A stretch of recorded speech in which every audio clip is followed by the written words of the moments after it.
four friends in their childhood. One spent the money and at the end of the day, they split. All four live in different apartments, but still manage their expenses. And always remember how much they owe and save. As they grow, they started dealing with big money.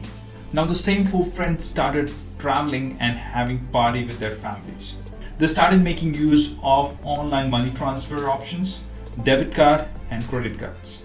Just like earlier, one of the friends spent the money and later they split. But this time they make use of online bank transfer to split the money. And of course they have to keep their money in their bank account just like anybody else. But something happened, a recession came in. It's year 2008 and because of recession, banks started printing money and the value of goods and services also increased like never before. Our friends stopped having party and fun. Then someone has got a very interesting idea of getting old days back. His solution says, what if everyone can have their own kind of money? That's recession-free.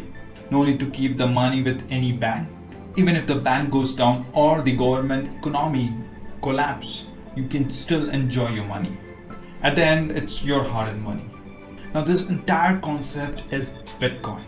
Now all four friends and their friends as well started using this currency, Bitcoin cryptocurrency. Everyone maintained their money statement.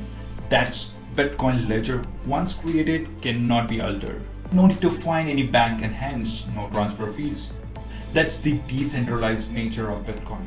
At the end, it's secure because any transaction made in Bitcoin system become permanent.